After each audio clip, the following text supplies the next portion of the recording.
नमस्कार, हरियाणा न्यूज देख रहे हैं आप और मैं हूं आपके साथ विनय चौधरी। बड़ी खबर के साथ बुलेटिन की शुरुआत करते हैं। अंबाला से मुख्यमंत्री मनोहर लाल ने हरियाणा वासियों को बड़ी सौगात दी है। अंबाला डोमेस्टिक एयरपोर्ट का शिलान्यास कर दिया गया है, यानी अब जल्द ही एयरपोर्ट बनकर तैयार हो जाएगा। इस मौके पर मुख्यमंत्री मनोहर लाल ने कहा कि अंबाला के इस एयरपोर्ट से बहुत बड़ा फायदा होगा, निवेश और अन्य इंफ्रास्ट्रक्चर को भी बड़ा फायदा मिलेगा, यहाँ के लोगों को रोजगार भी मिलेगा और इस एयरपोर्ट को बनने में ज्यादा समय नहीं लगेगा। पीएम मोदी की प्रेरणा से तेजी से विकास हो रहा है और इसका लाभ आम नागरिक को भी होगा।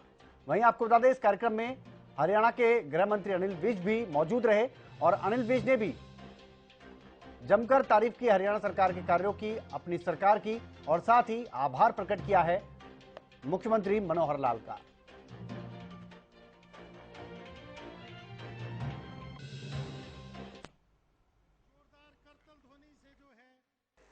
जहां तक अंबाला का एयरफोर्स का स्टेशन, ये सिविल हॉस्पिटल, सिविल एयरपोर्ट अभी तक नहीं था, लेकिन जब ये विचार चला कि यहां हमारा ये जो सिविल एयरपोर्ट बनेगा, इसका लाभ शायद बाकी जितने हवाई अड्डे, जो छोटे वाले हवाई अड्डे हैं, उनसे ज्यादा, सबसे ज्यादा हो पाएगा।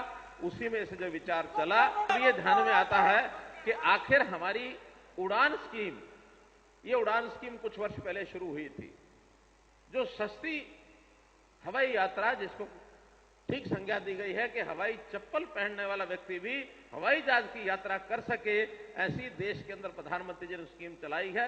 इसका पूरा लाभ हम सबसे पहले अंबाला से उठा पाएंगे। तो मित्रों, मैं यही कहूंगा कि जहां कहीं एयरपोर्ट हो जाता है, उसके साथ साथ निवेश, उसके साथ साथ उद्योग, उसके साथ साथ हर प्रकार की, चाहे वो आर्थिक प्रगति हो, चाहे अन्य इंफ्रास्ट्रक्चर की चीजें हो, स्वाभाविक आगे बढ़ती हैं। आज कोई भी देश और विदेश का अगर कोई उद्योगपति है, उसका समय बचाने के लिए उसको एयरपोर्ट अगर अंबाला की सुविधा मिलती है, तो निश्चित रूप से अंबाला आकर के आसपास के क्षेत्र में निवेश भी करेगा, यहाँ के लोगों को रोजगार भी मिलेगी और यहाँ के लोगों का आर्थिक विकास भी होगा। कहते कि हरियाणा में तो नौकरियां बिकती, तबादलों की मंडियां सजा करती थी, उखाड़ के फेंकती और हर काम में पारदर्शिता करती, हर काम में पारदर्शिता करती, हर चीज ऑनलाइन करती। लोग दफ्तरों में जाते थे, धक्के खाते थे और कई बार उनके भ्रष्टाचार का मजबूरन शिकार भी बनते थे। उस बीमारी को मुख्यमंत्री जी ने खत्म कर दिया। हमारा सौभाग्य है।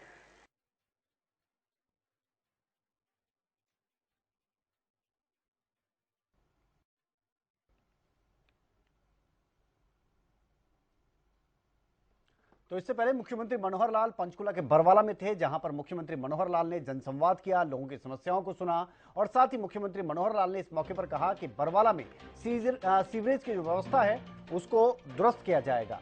हरियाणा सरकार ने चिरायु हरियाणा योजना लागू की, 1,80,000 तक की आय वाले परिवारों का मुफ्त इलाज हो रहा है, बिना पर्ची खर्ची के मेरिट के आधार पर नौकरियां दी जा रही हैं। तो आज आपको बता दें, अलग अलग जगहों पर जनसंवाद कार्यक्रम मुख्यमंत्री मनोहर लाल के रहे, जिसमें बरवाला में जो जनसंवाद हुआ, वहां पर मुख्यमंत्री मनोहर लाल ने ये तमाम बातें कही हैं।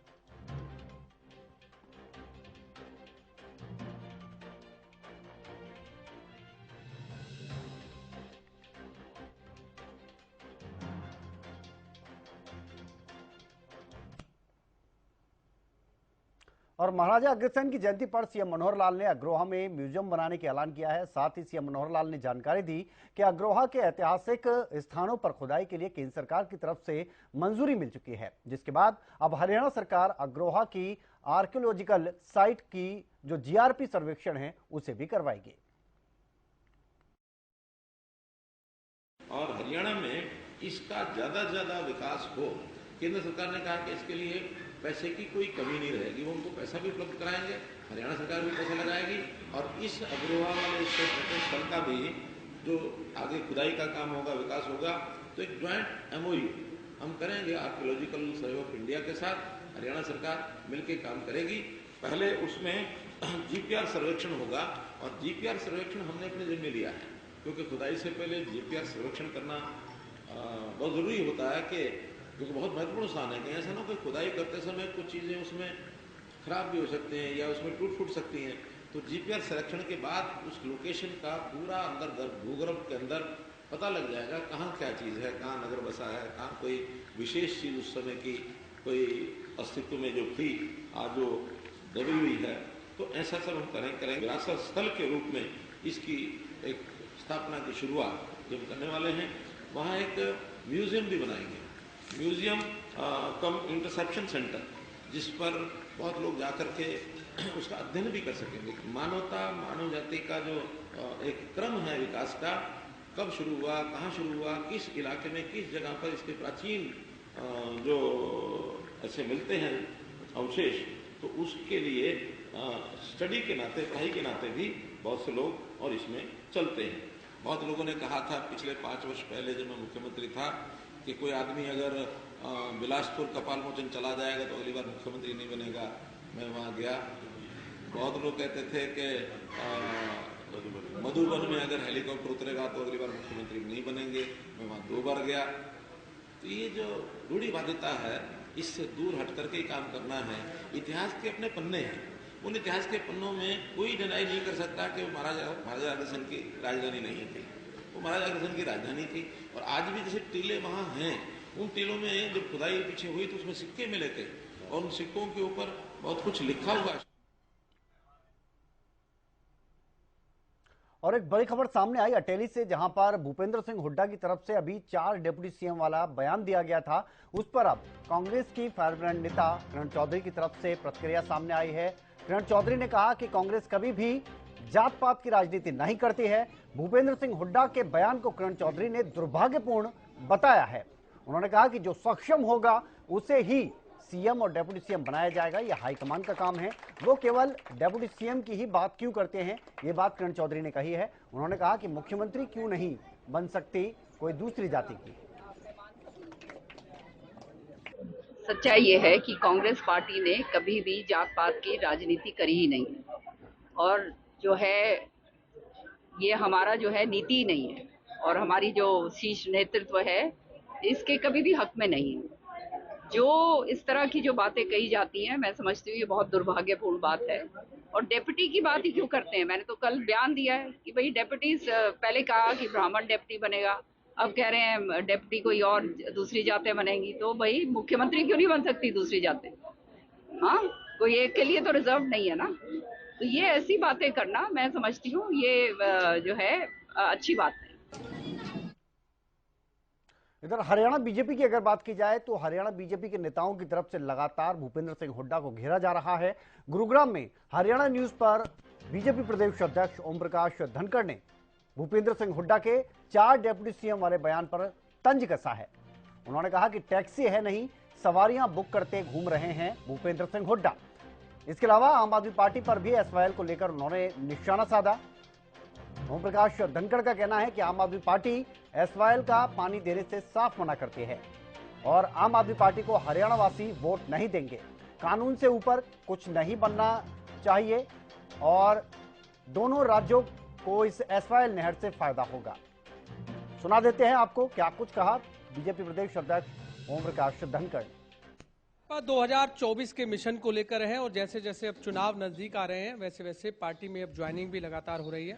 इस समय मेरे साथ भाजपा के प्रदेश अध्यक्ष ओम प्रकाश धनखड़ हैं। सर, आज काफी ज्वाइनिंग किए हैं, कौन बड़ा नेता? देखिए, आप पार्टी की पूरी रोहतक की इकाई और महाराज सिंह जी उनके लोकसभा के अध्यक्ष हैं, इनके साथ पूरी टीम बीजेपी में आ गई है। कुछ जेजेपी के भी साथी नरेंद्र गहलोत जी हमारे गोहाना से जो उनके हल्का अध्यक्ष थे, कुछ यहाँ के भी उनके पदाधिकारी जो है गुड़गांव के बीजेपी में ज्वाइन हुए हैं। कुल मिला के लगभग 300 लोग जो है भारतीय जनता पार्टी ज्वाइन किए हैं। सबका मैं स्वागत करता हूँ, सबको बधाई देता हूँ। आप पार्टी का कोई भविष्य हरियाणा में है नहीं, और जब से पानी के लिए मना किया है, एसवाईएल के लिए मना किया, तो हरियाणा के लोग तो इस बात को समझते हैं, पानी के महत्व को समझते हैं। क्योंकि सुप्रीम कोर्ट ने कहा कि भाई जो कैनाल है, अल्टरनेट कैनाल, वैकल्पिक कैनाल, वो बननी बहुत जरूरी है, क्योंकि हरियाणा रोजाना 2000 क्यूसेस पानी पीता है। 2000 क्यूसेस से जरा आम भाषा में समझाऊं तो 2000 बड़ी बाल्टी पानी प्रति सेकंड है, ये हरियाणा को पीने के लिए चाहिए। और 1050 बड़ी बाल्टी पानी पीने के लिए प्रति सेकंड दिल्ली को चाहिए। अब देख लो 24 घंटे में कितने सेकंड होते हैं। और उसके लिए जो हमारी नहर है वो 60 साल पुरानी हो गई जिससे वो पानी आता है, उसको BML कहते हैं, बहाखड़ा मेन लाइन। 1969 में बनी थी और उसमें से पानी आता है भाखड़ा डैम से, फिर वो पानी आता है नरवाना नहर से जिसमें दिल्ली का पानी भी आता है 450 क्यूसेस, और फिर वो सीएलसी से दिल्ली पहुंचता है। तो सुप्रीम कोर्ट ने कहा भी 60 साल पुरानी नहर पे भरोसा नहीं कर सकते, एक नई नहर बनाओ अल्टरनेट के रूप में, विकल्प के रूप में। पानी की मात्रा पे मत जाओ, पानी की मात्रा कम होगी कम ले लेंगे, ज़्यादा होगी ज़्यादा ले लेंगे, बार बार नाप लेंगे। लेकिन ये जो पीने का पानी आता है इसके लिए एक, जैसे अपने यहाँ भी लाइट चले जाए तो हम एकदम कहेंगे इन्वर्टर नहीं चला। इन्वर्टर क्या है? विकल्प है। अगर किसी कॉलोनी की लाइट चली जाए, आजकल नई कॉलोनियों में जनरेटर लगे रहते हैं, तो लोग 2-3 सेकंड में जनरेटर चल जाएगा, आराम से बैठे बैठे कहते हैं।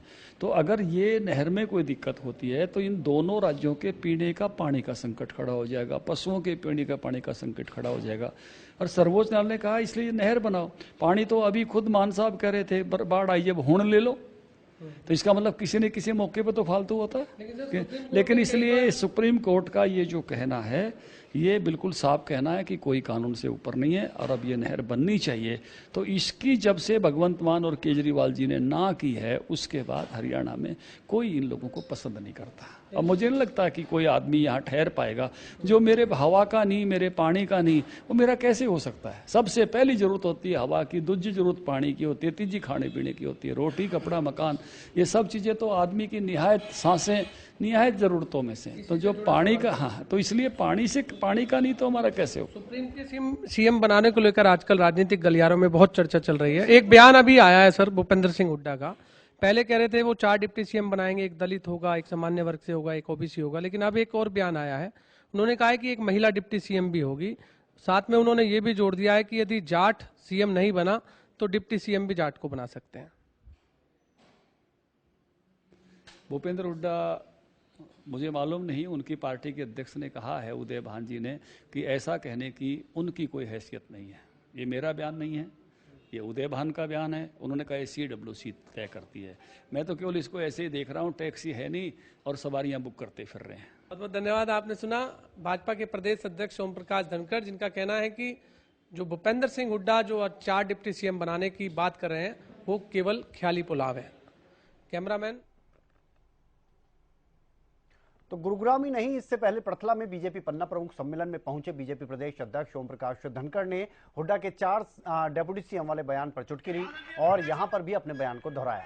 साथ ही ओपी धनखड़ ने चौधरी वीरेंद्र सिंह के गठबंधन वाले बयान पर भी प्रतिक्रिया दी।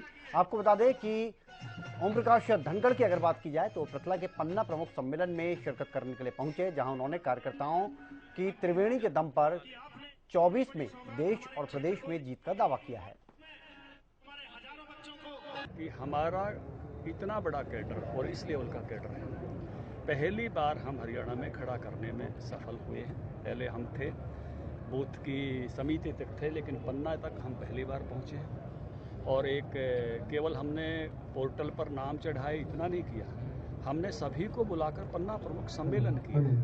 ये अपने आप में एक बड़ी ताकत है।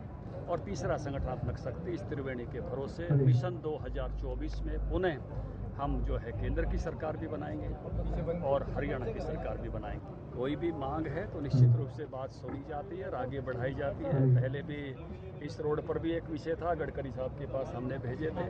सरकार जो है वो हमेशा किसानों की बात सुनते हुए और उस पर आगे। वीरेंद्र सिंह जी के सामने एक स्वाभाविक प्रश्न है, कोई और नेता होता तो उसके सामने भी होता। उनकी अपनी सीट पर ही जेजेपी जीती हुई है और इसलिए उनको लगता है कि जेजेपी के साथ रहते हैं तो उचाना सीट का क्या होगा।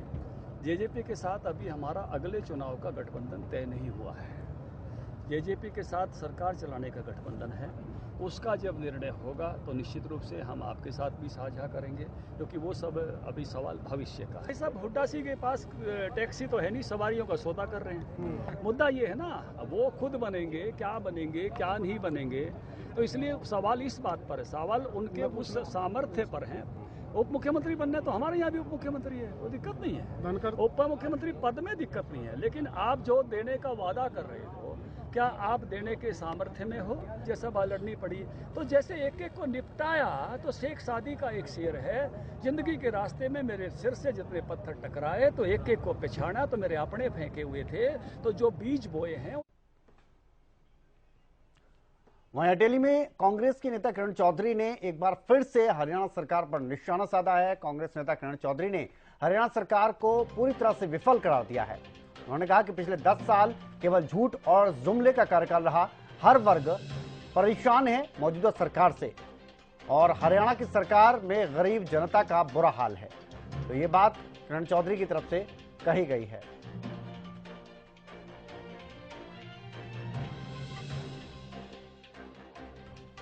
बीजेपी का वो केवल झूठ और जुमला का कार्यकाल रहा है। हर तरीके से हर वर्ग जो है वो त्रस्त है और जो है आम आदमी जो है, गरीब जनता जो है, वो उसका बुरा हाल हो गया है। चाहे किसान हो, चाहे व्यापारी हो, चाहे ये मजदूर हो या कर्मचारी हो, हर तरीके से जो है सबको जो है खत्म करके रख दिया एक तरीके से। और काम विकास का कोई काम हुआ नहीं है। तो लोग जो हैं वो पूरी तरह से त्रस्त हैं और वो समय देख रहे हैं कि किस तरह से कब वोटों का टाइम आए और इनको बाहर कराएं।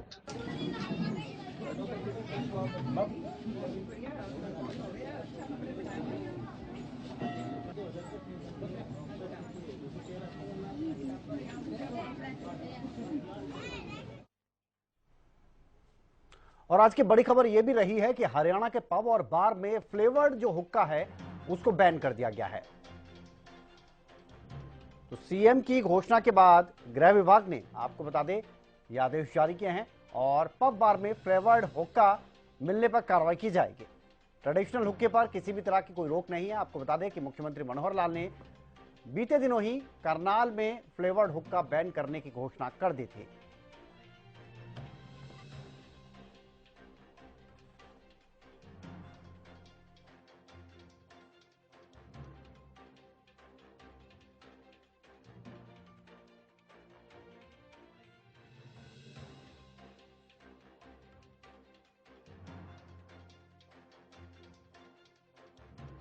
पर हुक्का बैन किए जाएंगे। केवल ट्रेडिशनल हुक्का जो गांव में देखने को मिलता है वो बंद नहीं किया जाएगा और अब उस पर गृह विभाग की तरफ से आदेश जारी कर दिए गए हैं। यानी अब अगर कहीं पर भी हुक्का दिखता है बार के अंदर, फ्लेवर्ड हुक्का, तो फिर कार्रवाई की जाएगी।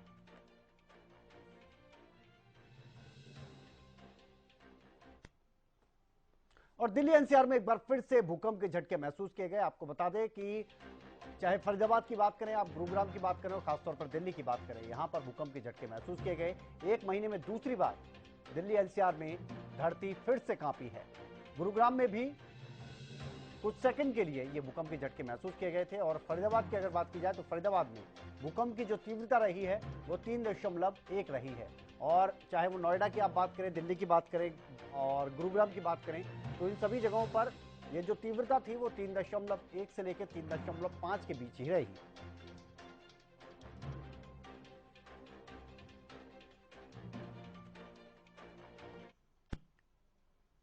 और एशियन गेम्स में रैपिड फायर पिस्टल में निशाना लगाते हुए अनीश बनवाला ने देश के लिए ब्रॉन्ज मेडल जीता।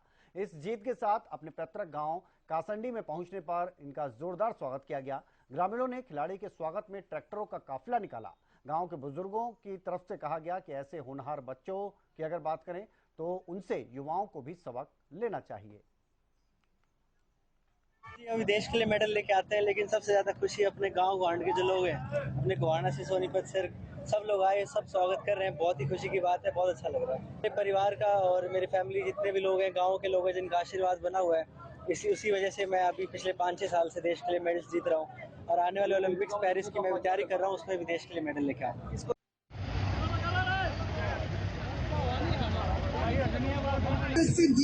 अरे बच्चा मेरा